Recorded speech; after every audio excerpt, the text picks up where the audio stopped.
Okay, ladies and gentlemen, we surely got some interesting news today, including some class changes, discussions about Nomergon, some more lore inside a Season of Discovery, and how it could lead to more, speculations on the announcement date of next phase, as well as a massive feature that could very well change the entire shape of Season of Discovery. My name is Sky from the Comeback Kids. This is your Season of Discovery news. Grab a cup of coffee, sit down.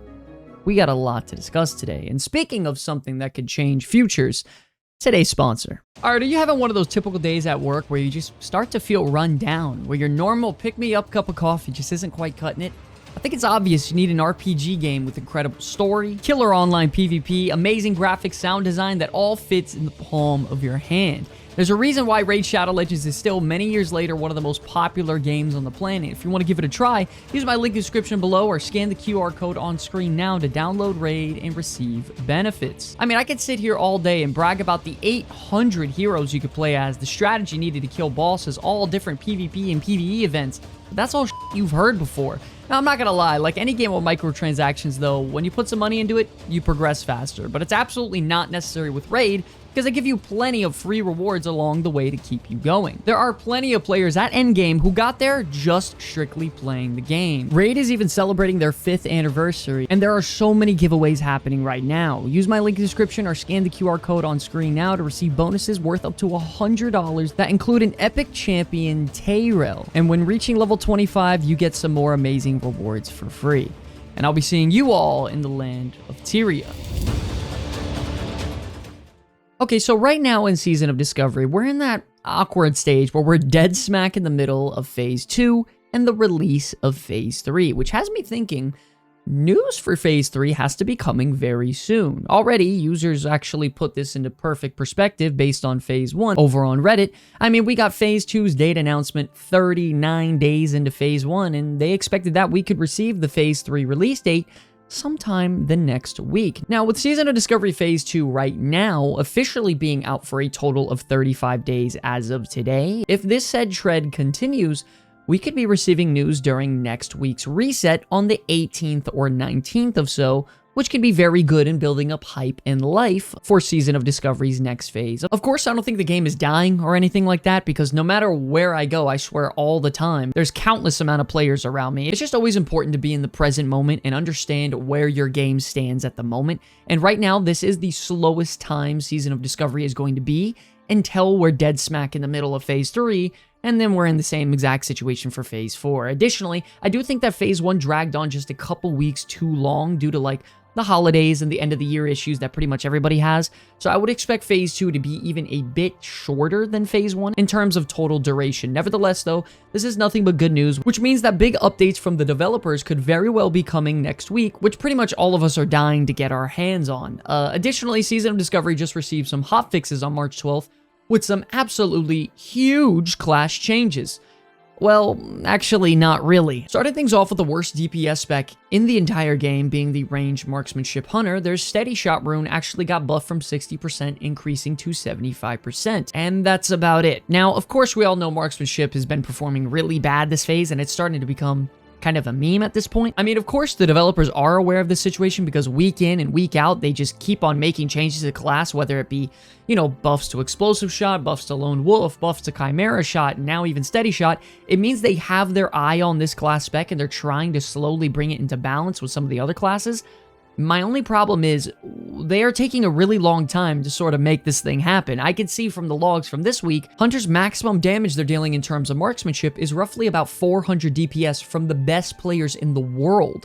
Comparing that to some of the other classes, they are easily over 100 DPS behind, and there's literally nothing they can do about it because they simply just don't put out enough damage. My only thoughts are that if you know a class is dead last in terms of raw damage and they are the only class left in the game that is meant to be pure DPS, why not throw out there a bunch of buffs to runes and abilities rather than just buffing steady shot, which people don't even really use? Hopefully this is something the developers keep tuning, because marksmanship is the worst DPS spec of all the classes in the game right now other than Frost Mage, so I'm hoping things pick up. Additionally, it seems that the King of the Mountain, the Mage, is actually seeing some nerfs as well. Living Flame is now having its duration of being active reduced by 10 seconds, and the cooldown being reduced by 30 seconds as well. And this may not seem like a lot to players who do not play Mage, but If you're a user of this class, you know how massive this change actually is. On average, it takes about 4 to 5 seconds for Living Flame to reach its target, and not only that, the movement speed of the spell has been reduced to 86% compared to the normal 100% movement speed it had previously. Now, don't get me wrong though, I think Living Flame was by far the strongest choice here for every single mage spec. I just personally would have loved for them to buff some of the other spells in the same category maybe, like maybe buff Icy Veins for when you activate it, you deal 20% more frost damage for the duration. Or maybe for Arcane Surge, make it actually usable inside of PvE, increasing the mana regeneration you gain by a lot more. So it almost works as like a form of evocation in a way. Once again, I do think Living Flame needed to get adjusted a bit because it was by far the strongest. I just would have liked some other changes to be implemented to sort of supplement this change to make some of the other runes better as well. Additionally, ladies and gentlemen, there might be something very, very big coming for Season of Discovery, and something that we on this channel have been talking about for a very long time. With thousands of votes, community comments, and in-game opinions being strongly suggested that the lack of raw gameplay content between raid days is a little bit of a problem inside of Season of Discovery. For example, the second me and my guild are finished running Nomergon, most of them literally just log off right then and there, and I do not see them again until the very next lockout, which feels really bad when you're just trying to play World of Warcraft with your friends or community.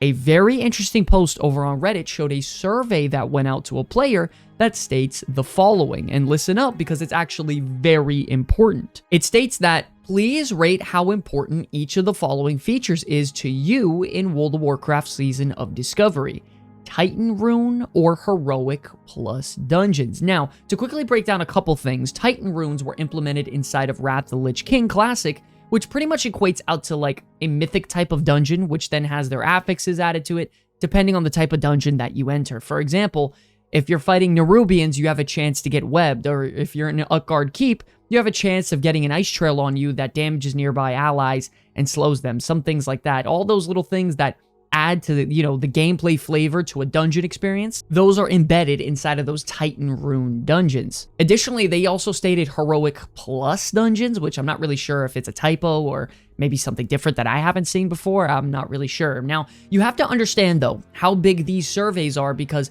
if you all are aware or paying attention in the community, they've done this for pretty much every single bit of content they've released over the last 5 years. I mean, they did it with Vanilla WoW back in 2019 being re-released. They did it with the Burning Crusade, Wrath of the Lich King, and they actually just recently put it out for Cataclysm back in 2023. Now, not only did they do that for that, they also did it for the hardcore realms and some features being implemented. So usually when they put out these surveys, it tends to lead to those said things actually being integrated inside of World of Warcraft. And if they continue to follow this trend, this could very well lead to Heroic or even a Mythic plus Affix type system being in Season of Discovery. Now, I know a lot of those hardcore classic players out there are freaking out, and it feels like the world is on fire because they don't want that many changes, but you have to understand Mythic plus, or this Heroics type system, has been the most popular game mode inside of World of Warcraft for many, many years now, and it's for a very good reason. Now, I don't think Mythic Plus needs to be implemented inside of Season of Discovery, but what I'm trying to say is that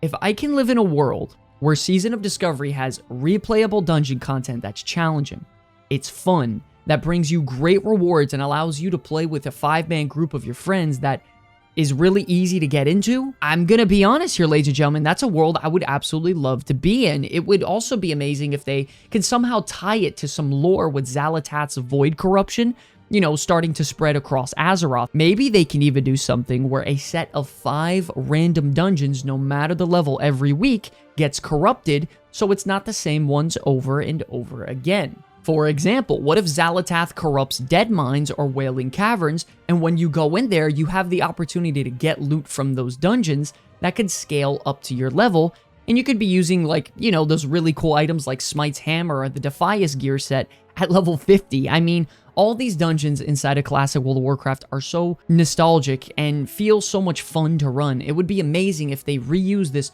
already created content to constantly keep it relevant throughout the phases. Not only that though, what if every boss when they are slain, they drop corrupted badges that you can then use at a vendor to buy rewards, crafting recipes, cosmetics, like, mounts or tabards. I mean, honestly, the sky is the limit with heroic type dungeon content being implemented inside, and I think this can very well bring countless players back to playing the game every single day. Now, I'm not sure if you all remember how hard the heroic dungeons were inside of Burning Crusade.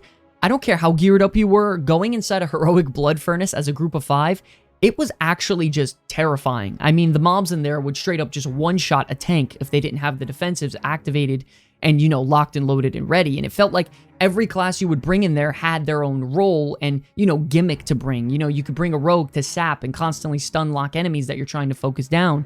You could bring in a mage to use Blizzard and control the whole battlefield. The warlock to just pretty much spam Seed of Corruption and mow down groups of mobs. And you know, in Season of Discovery, I feel like every class can have their own role when it comes to fighting really difficult mobs in a heroic dungeon environment with all these runes and stuff being implemented. I mean, I would love to test out new builds and theory craft and try to come up with some really awesome heroic dungeon builds, and I think it's amazing, endless content that could be played by players on end. There's a lot of people out there that still think Burning Crusade Heroic Dungeons was some of the best content we've ever had, simply because of how difficult it was and how easy it was to get in a group of 5 with just your friends or some guildies.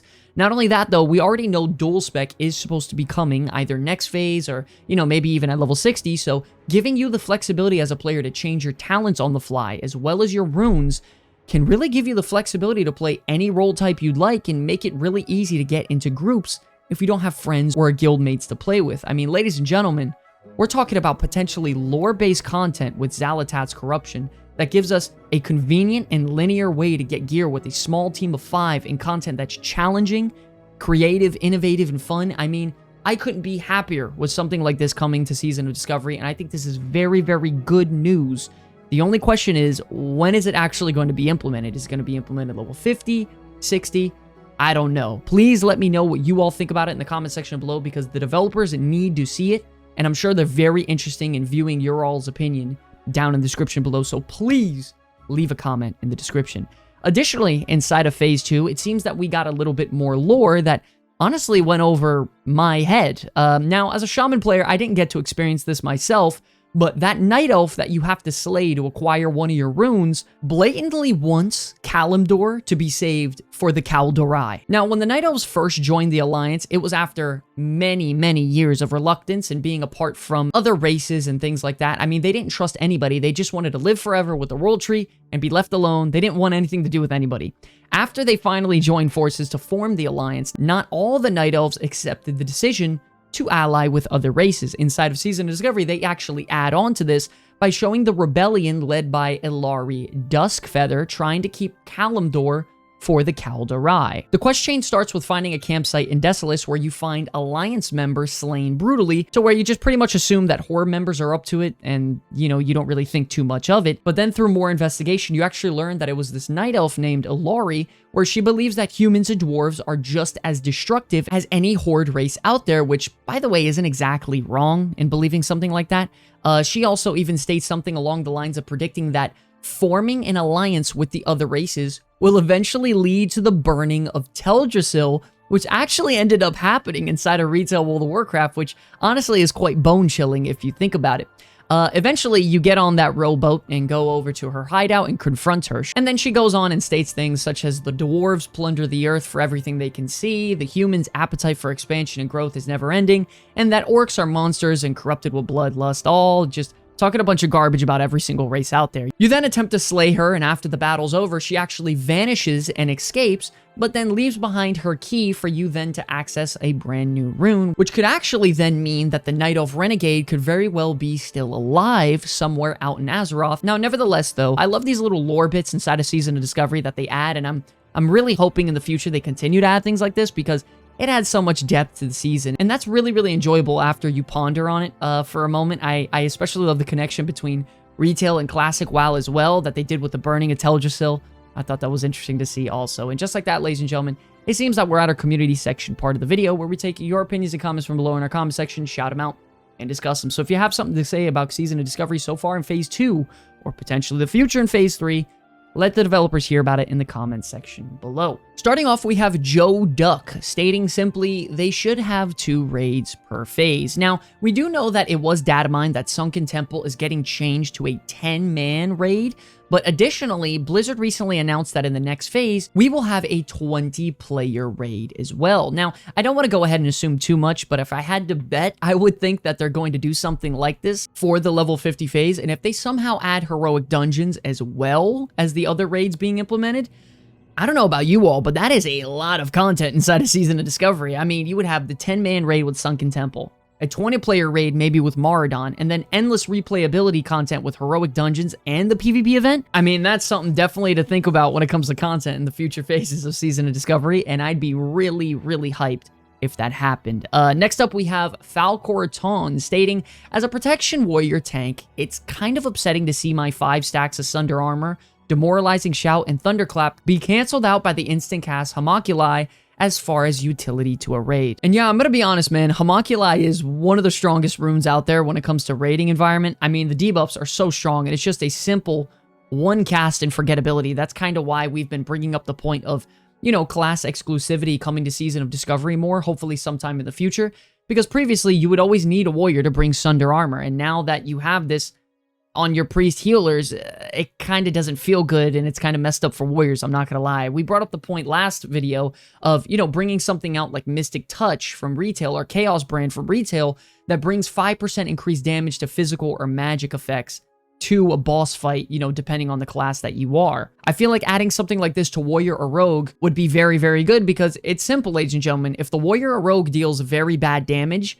they actually bring very little to a raiding environment, and sadly, that's just the truth. So instead, you can have this almost like fail-safe for a class buff that you can bring, so no matter what, they're always going to be wanted in a raiding environment. Next up, we have a crazy comment from Justin McCarthy stating, I think Xalatath will need our help to collect a sample from Cthulhu, because I think that's the last piece she would need. Might craft us some weapons to collect samples as well. And boy, oh boy, could you imagine, ladies and gentlemen, if we have to go get a sample from the old god Cthulhu to then bring to Xalatath, I'm gonna be honest, I think that's a really bad decision for the future of Azeroth at this point, because I think if they did something like that, it would tie into the narrative of what she's doing inside of the War Within, maybe.